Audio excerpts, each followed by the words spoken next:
Buenas noches, alumnos. Yo soy Sebastián Toledo, profesor del ramo de Derecho Empresarial para el grupo o sección 4.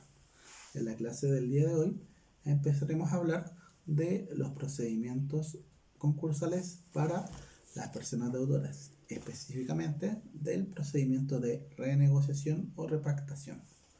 Cabe señalar que en el caso de las personas deudoras existen dos procedimientos concursales, el de renegociación y el de liquidación, que obviamente está subdividido por liquidación voluntaria y liquidación forzosa. Antes de empezar a hablar, vamos a hacer un breve resumen de lo que se entiende por persona deudora. Como ya lo he citado en otras cápsulas, son aquellas personas naturales no comprendidas dentro del concepto de empresa deudora, es decir, aquellas que no hayan iniciado actividades y aquellas que no presten sus servicios a través de boletas de honorarios. Cabe señalar que el procedimiento de renegociación es el único de todos los procedimientos, tanto para la persona deudora como empresa deudora, que tiene carácter administrativo. ¿Qué quiere decir esto? Que no tiene que pasar por algún tribunal para que cumpla con todos sus efectos. Es decir, este se tiene que llevar a cabo necesariamente dentro de la Superintendencia de Insolvencia y Reemprendimiento. Es también un procedimiento de carácter voluntario y gratuito para dichos efectos. Esto cabe señalar que la superintendencia, por lo general, lo puede presentar a través del superintendente o una persona facultada o designada para dichos efectos, que es lo que ocurre en la mayoría de los pasos. Este proceso tiene tres etapas: la audiencia de determinación del pasivo, la audiencia de renegociación y la audiencia de ejecución. Las personas naturales, para poder optar por este procedimiento, tienen que cumplir con los siguientes requisitos. 1. Estas personas tienen que ser mayores de 18 años. En segundo lugar, tienen que poseer 2 o más deudas que sin pagar por más de 90 días tienen que ser actualmente exigibles, es decir, que puedan ser solicitadas a través de una demanda. Y por último, que el mínimo de estas deudas, a lo menos sumadas, sea a lo menos de 80 UF. Cabe señalar, el tercer requisito es que no se haya notificado un juicio ejecutivo ni tampoco una liquidación forzosa en su contra. Y por último, no tiene que tener ni emitidas ni recibidas boletas de honorarios en los últimos 24 meses a contar desde la solicitud del procedimiento de la superintendencia. Ahora vamos a hablar de los documentos los cuales son solicitados por parte de la superintendencia. Estos aparecen descritos en las guías y los voy a pasar a leer para que no tengamos mayores inconvenientes. Aparecen en el artículo 161 de la ley de todas formas, y son la declaración jurada con la lista de las obligaciones del deudor, vencidas o no, sean o no actualmente exigibles, y de todos los acreedores con indicación del monto deudado o cada uno de ellos o su saldo, según corresponda, indicando el nombre, domicilio y otros datos con el fin de poder obtener la información de los acreedores. En segundo lugar, una declaración jurada con la singularización de todos los ingresos que recibe, es decir, si está trabajando o no, por cualquier causa, sean fijos o esporádicos, acompañando al efecto los antecedentes que los acreditan.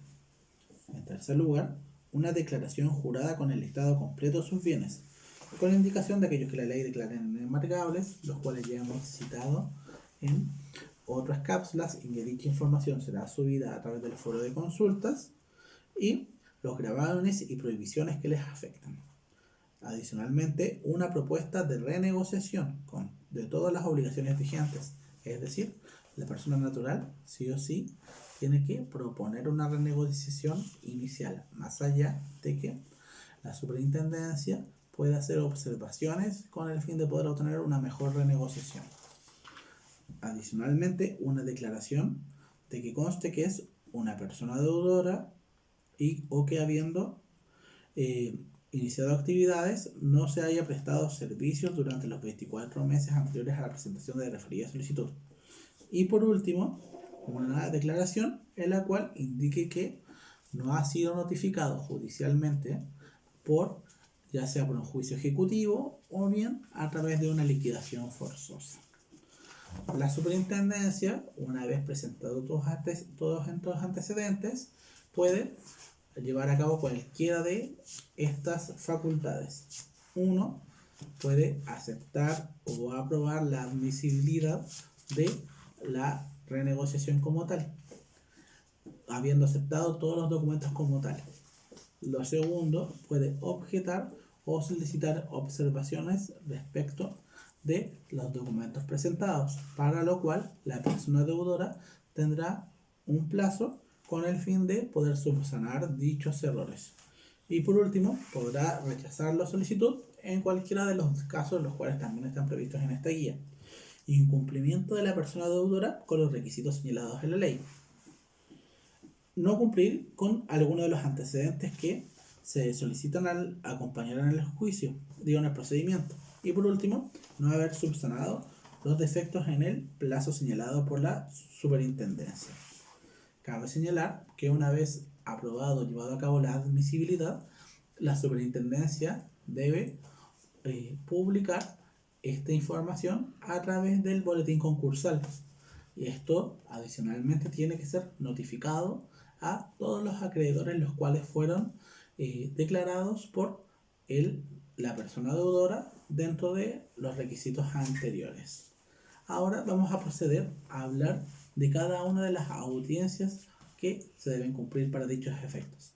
En primer lugar, la audiencia de determinación del pasivo, en el cual debe estar presente la persona deudora, él o los acreedores a los cuales se le debe dicho pasivo, y por último, el superintendente o la persona a la cual este delegue.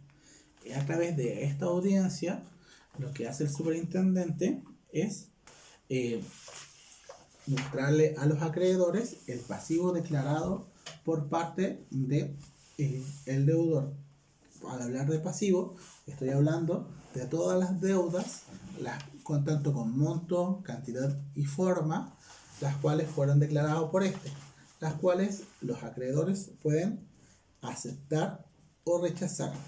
En caso de que no existiese un acuerdo respecto al pasivo declarado, la superintendencia puede dar un plazo de 5 días para favorecer un acuerdo. En este caso podrían darse dos situaciones.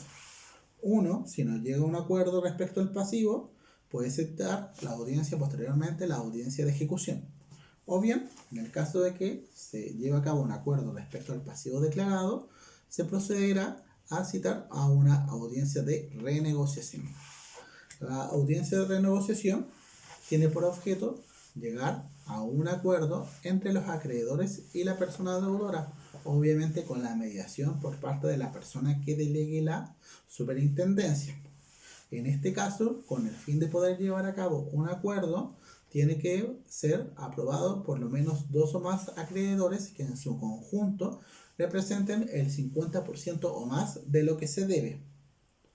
Cabe señalar que no se considerará en el pasivo tanto las cosas que se deude respecto a las personas relacionadas a una persona deudora, es decir, respecto a sus familiares, ni tampoco los acreedores garantizados, es decir, aquellos que estén supeditados a un crédito como una hipoteca, una prenda, una fianza, entre otros documentos, dado que ellos tienen un privilegio independiente del acuerdo que éste se lleve, y también esto es una materia distinta, dado que por lo general no debiera llevarse a cabo una repactación de los bienes declarados por esto.